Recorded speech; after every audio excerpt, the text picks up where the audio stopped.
Alright, welcome to my day 59 progression guide. So for today, we did not get a level increase. But starting out, you want to go to build, then you want to go to go, so that way you can get to your artificial island. Then you want to go back to build, and then you want to hit claim, so that way you can get all your resources, because remember, you can only hold these for 24 hours. Also, you probably noticed that I'm now upgrading my kitty house. I'm going to get that to level 9, so I'll be able to start making some matrices soon. And for me, my common enemies respawn today, so I should be able to at least get the SSR relics, but I might have to pass on the SR relics again for the second time, unfortunately. But besides that, you want to do Mia's kitchen and you want to do your bounties. Next, we have vitality, starting with joint operations. So for today, we got access to Bracer's chest, a Huma, and a Samir matrix. So the matrices are pretty good, and if you need a chest piece or bracers, this is not a bad dungeon to do. Next, we have interstellar exploration, and you want to check and see if you have any level 3 stargates. How you know is if you have 2 or more in this category, but if you have any level 2 nanofibers or booster frames, you might want to do that. But besides that, you can do dimensional trials, but just make sure it's difficulty 5. Or you can do space-time domains, but just make sure it's difficulty 5. And if you're pressed for time, you can always do Omnium beacons. But if you're still struggling for XP, feel free to go ahead and force decipher any password chest and open up any rusted iron chest. You can also do the Frontier Clash AFK farm or do the Raincaller Island chest run. And if you want more information on that, check out my experience farm video. Then don't forget to do your daily gifts. You want to go to the black market and talk to Hopkins. You want to go to Cetus Island and do the claw machine. Then you want to do your 2 ability trainings.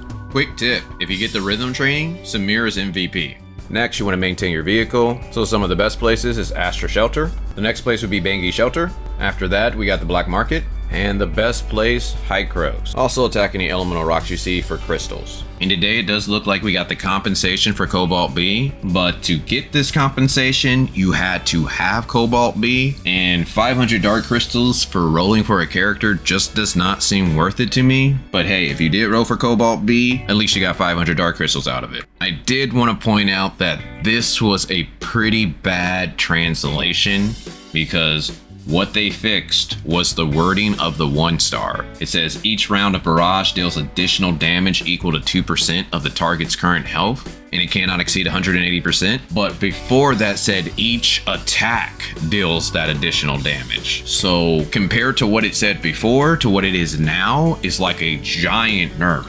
For one, it only works on the skill, and the skill has a 60-second cooldown, so that's pretty hurtful for Cobalt B players. Vera Orienteering Phase 3 is now out, and with that, we got a whole new set of request missions. So for Phase 3, as you see, we need to perfect decipher 6 password chests. So if you've been saving your 3 password chests for the week, and if you can just wait till next week, you should be able to knock this out pretty easily without having to use your password chips. But for Phase 3, it seems like what we need to do is do a normal instance at least 5 times and do a hard instance at least 2 times. And this is what you get for each instance. Now, I do recommend that you at least do this one 5 times and you do the hard one 2 times. That way you at least get the request missions. But I don't feel that these are pretty worth. I think it's faster just to fight one of these 2 world bosses and get 500 energy.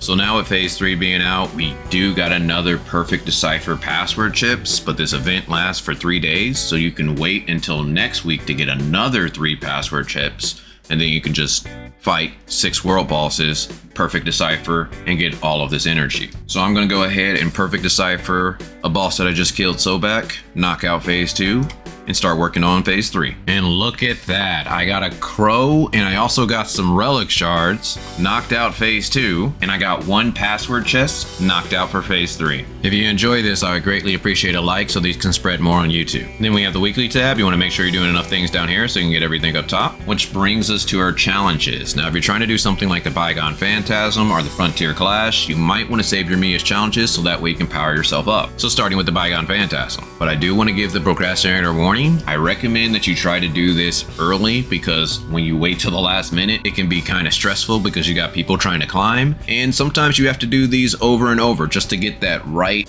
type of combination to clear the challenge. On top of that, for me, I need to clear all of these, and I need to still do the initial Bygone if I want a chance at getting a good rank this week.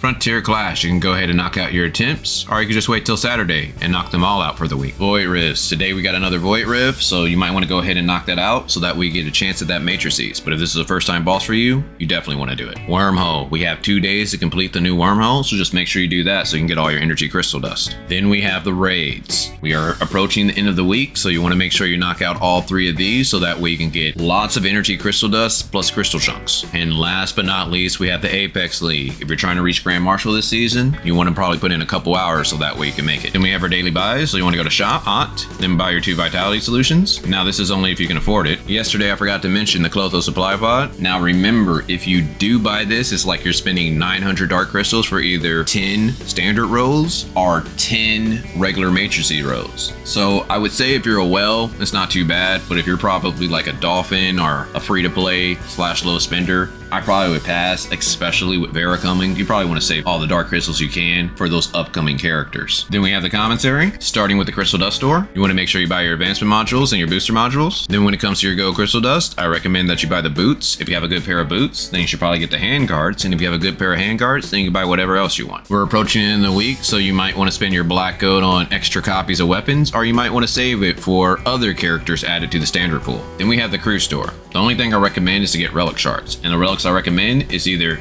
Space-Time Rift, but remember with Vera Orienteering Phase 3, we get a whole 30 shards there, so hopefully that should be enough to get you your level 3 Space Rift or Omnium Shield. And how you get crew points is by doing your daily donations and knocking out your 4 missions for the week. But again, I don't recommend that you get password chests because you want to save those for Vera. Then we got the support store. You want to make sure you buy your 3 joint supply chips for the week. And how you get support points is doing a Frontier Clash normal, to where you can get 375 support points, machine parts, and lots of experience. Or you can do Matrix Drills difficulty 1 in a team of 2, or Void Rifts, to where you can get 150 support points. Or you can farm World Bosses, Force Decipher, get 100 support points, as well as machine parts. But besides that, I would go achievement hunting, explore the map, or go mount farming. Well, hopefully you guys enjoyed this. If so, feel free to join the Discord to where we give out daily codes and I answer questions. But other than that, talk with you guys later.